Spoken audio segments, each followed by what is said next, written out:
अस्सलाम वालेकुम दोस्तों। सागर सिद्दीकी, जिनका असल नाम मोहम्मद अख्तर था, 1928 में अम्बाला में पैदा हुए। घर में इंतहाई गुर्बत थी, ऐसे में तालीम का क्या सवाल। मोहल्ले में एक बुजुर्ग हबीब हसन रहते थे, उन्हीं के पास आने जाने लगे। जो कुछ पढ़ा उन्हीं से पढ़ा। एक दिन उन्होंने उस माहौल से तंग आकर अमृतसर की राह ली और यहाँ हाल बाजार में एक दुकानदार के मुलाजिम हो गए, जो लकड़ी की कंगियां बनाकर फरोख्त किया करता था। उन्होंने भी ये काम सीख लिया। दिन भर कंगियां बनाते और रात को उसी दुकान के किसी गोशे में पड़े रहते। लेकिन शेर यानी अशार वो उस 14-15 बरस के अरसे में ही कहने लगे थे और अपने बेतकल्लुफ दोस्तों की महफिल में भी सुनाया करते थे। शुरू में तखल्लुस नासर मजाजी था, लेकिन जल्द ही उसे छोड़कर सागर सिद्दीकी हो गए। सागर की असल शोहरत 1944 में हुई। उस साल अमृतसर में बड़े पैमाने पर एक मुशायरा हुआ। उसमें शिरकत के लिए लाहौर के बाज शोरा भी मौजूद थे। उनमें एक साहिब को मालूम हुआ कि ये लड़का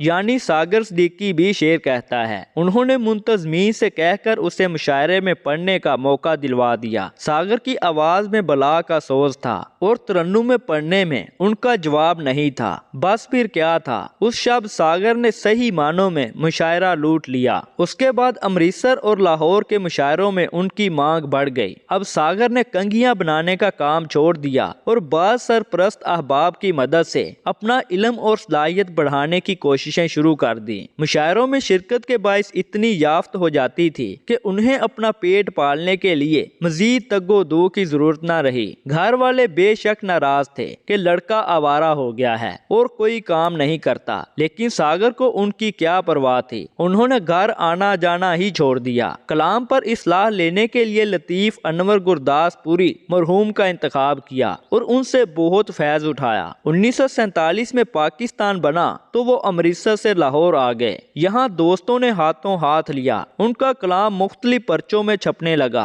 फिल्म बनाने वालों ने उनसे गीतों की फरमाइश की और सागर को हैरतनाक कामयाबी हुई। उस दौर की मुतद्दी फिल्मों के गीत सागर के लिखे हुए हैं। उस जमाने में उनके सबसे बड़े सरप्रस्त अनवर कमाल पाशा यानी इब्ने हकीम अहमद शुजा मरहूम थे, जो पाकिस्तान में फिल्म साजी की सन्नत के बानियों में हैं। उन्होंने अपनी बेशतर फिल्मों के गाने सागर से लिखवाए और ये बहुत मकबूल हुए। 1947 से 1952 तक सागर की जिंदगी का जर्री दौर कहा जा सकता है। वो लाहौर के कई रोजाना और हफ्तावार पर्चों से मुंसलिक हो गए, बल्कि बाज जरीदे तो सागर की अदारत में शाये होते रहे। फिर हालात ने पलटा खाया। 1952 की बात है कि वो अदबी माहनामे के दफ्तर में बैठे थे। उन्होंने सर दर्द और इस्तेमलाल की शिकायत की। पास ही एक और शायर दोस्त भी बैठे थे। उन्होंने अपनी तरफ से तो इखलास और हमदर्दी में उन्हें मारफिया का टीका लगा दिया। सर दर्द और अज़्म हलाल तो दूर हो गया, लेकिन उस मामूली वाक़े ने उनके जिस्म के अंदर नशाबाजी के तनावर दरख्त का बीज बो दिया। बदकिस्मती से एक और वाक़े ने इस रुझान को मजीद तकवीयत दी। उस जमाने में वो अनारकली लाहौर में एक दोस्त के वालिद, जो पेशा के लिहाज से डॉक्टर थे,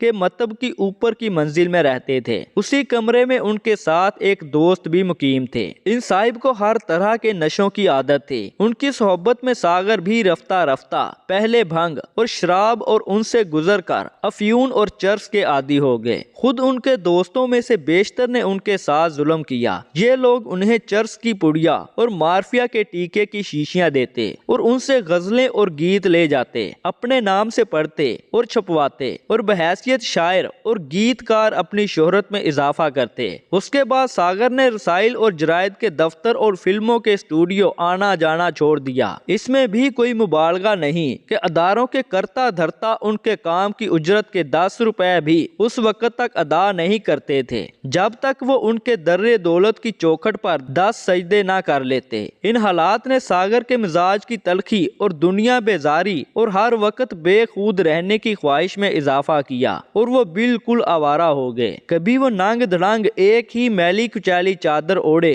और कभी चीथड़ों में मलबूस, बाल बिखराए नंगे पांव, मुंह में बेड़ी या सिगरेट लिए सड़कों पर फिरते रहते और रात को नशे में धुत मदहोश कहीं किसी सड़क के किनारे, किसी दुकान के थड़े या तख्त के ऊपर या नीचे पड़े रहते। अब उनकी ये आदत हो गई कि कहीं कोई अच्छे वक्तों का दोस्त मिल जाता तो उससे एक चूनी तलब करते। उनकी ये चूनी मांगने की आदत सबको मालूम थी। चनांचे बारहा ऐसा हुआ कि किसी दोस्त ने सामने से आते देखा और फौरन जेब से चूनी निकाल कर हाथ में ले ली। पास पहुंचे और अलैक सलैक के बाद मुसाफा करते वक्त चूनी सागर के हाथ में छोड़ दी। वो बाग बाग हो जाते। यूं शाम तक जो 10-20 रुपए जमा हो जाते वो उस दिन की चर्स और माफिया के काम आते। जनवरी 1974 में उन पर फालज का हमला हुआ और उनका इलाज भी चर्स और माफिया से किया गया। फाले से तो बहुत हद तक निजात मिल गई, लेकिन उससे दायां हाथ हमेशा के लिए बेकार हो गया। फिर कुछ दिन बाद मुंह से खून आने लगा और ये आखिर तक दूसरे तीसरे दिन तक जारी रहा।